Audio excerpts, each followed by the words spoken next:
It is a Tuesday morning in October, and you're arguing with the coffee machine. This is how your days usually start.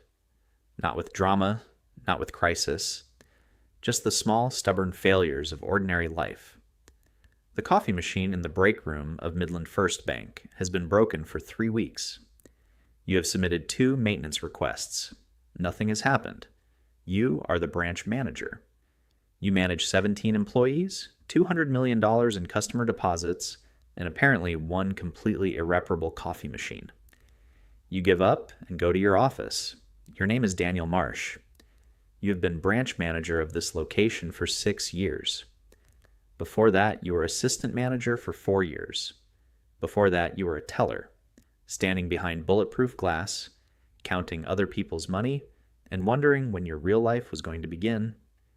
You are 41 years old, and somewhere around age 37, you made peace with the fact that this is your real life, the branch, the coffee machine, the quarterly targets, the 17 people who come to you with their problems and their conflicts and their requests for time off. You don't hate it. That is what you tell yourself. You don't hate it. You are reviewing the morning's opening reports when Sandra from the front desk calls through. She says there are some men here to see you. You ask if they have an appointment. She pauses for just a moment longer than she should. She says no, but she thinks you should come out. There are 4 of them. You know immediately. Not because of how they look. They are dressed ordinarily enough, dark jackets, plain clothes, but because of how the lobby has changed. 3 customers who are waiting for teller windows have gone very quiet. Your 2 tellers, Marcus and Priya, are standing completely still. Sandra is behind her desk and she is not moving at all. The man at the front is maybe 40, medium height, calm face.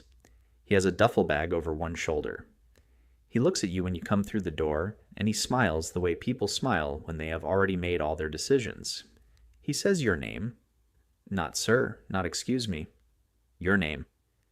He says he needs to use your office. You look at the 4 of them. You look at your staff. You look at the customers sitting frozen in the lobby chairs. You say, of course. You gesture toward the back. This is the first decision you make. It will not be your worst one today. In your office, he sits in your chair. Not the guest chairs, your chair, behind your desk. He puts the duffel bag on your desk and he unzips it, and inside is more money than you have ever seen outside of a vault. Banded stacks of hundreds filling the bag completely. He tells you his name is Ramirez. He says this like it should mean something to you. Maybe it should. You have lived in the city for 11 years, and you have heard things. Everyone has heard things. But hearing things and sitting across your own desk from the thing are very different experiences. He says he needs to make a deposit. He says he needs it processed today, distributed across 6 accounts, documented as business receipts from 3 shell companies whose names he gives you. He slides a piece of paper across your desk. 6 account numbers. 3 company names. Everything printed neatly like a legitimate transaction request. He says if you do this correctly, everyone in the lobby goes home tonight. You look at the paper, you look at the money, you look at the man sitting in your chair, you say you need to verify the accounts. He says, take your time. You sit in the guest chair across from your own desk and you open your laptop. Your hands are not shaking. This surprises you. You have always assumed that in a moment like this, your hands would shake. They are completely still. You think maybe this is shock. You think maybe this is just what fear actually feels like from the inside. Not trembling, just a terrible clarity. Everything slowing down and becoming very precise. The accounts exist. The companies exist on paper. Someone has prepared this carefully. This has been prepared for a long time. While you're verifying, you look at the small mirror you keep on your desk. Anya, your daughter, gave it to you when she was 6, a Father's Day gift, a plastic frame with a drawing of a house on it. It is the most ridiculous object in this office. You have kept it for 8 years. You think about Anya. You think about your wife Claire at home right now, probably complaining about the same dishwasher that has been broken for 2 months. You are very bad at getting maintenance done, you realize. This is a pattern. And you think about the 17 people in your bank and the 3 customers in the lobby, and you make the second decision of the day. You look up from the laptop at Ramirez sitting in your chair. You tell him the accounts check out. He nods. You tell him you need to go to the vault to process the physical currency first. Standard procedure. You say this calmly, the way you say everything today, in the voice of someone cooperating completely. He sends one of his men with you. The vault is in the back of the bank past the break room with the broken coffee machine. The man who follows you is younger than Ramirez, maybe 25.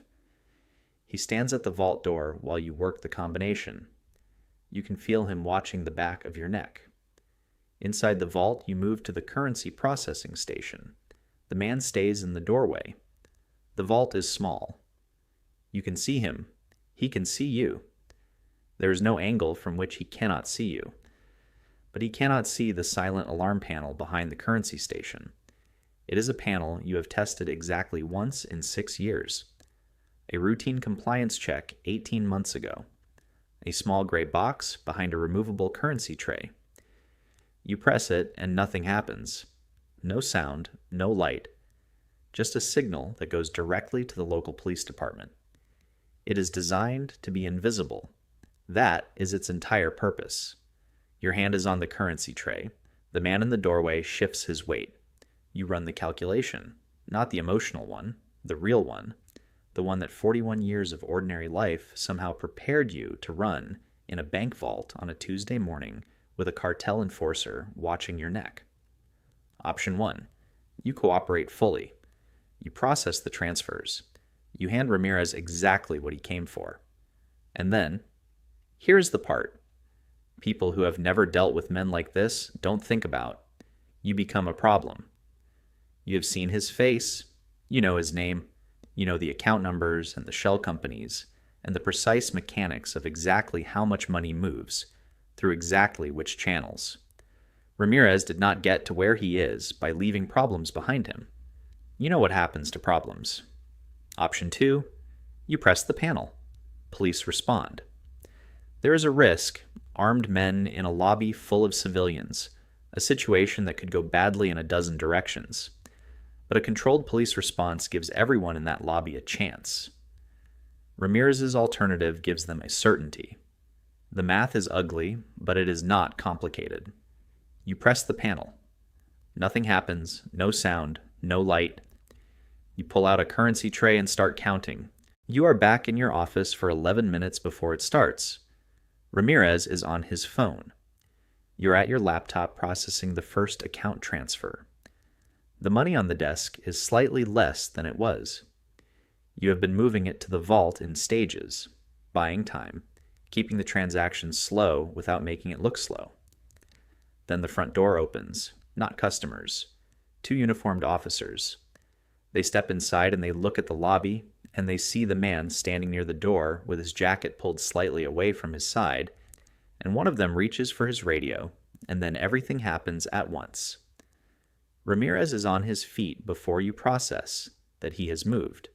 He grabs you by the collar, your Tuesday morning work collar, and he pulls you out of your chair and in front of him, and he is moving toward the back of the bank, and his arm is across your chest, and you can hear shouting from the lobby, and Sandra screaming, and then the sound you have only ever heard in movies, flat and enormous in the enclosed space of the bank.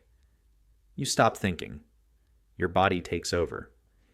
You drive your elbow back as hard as you can.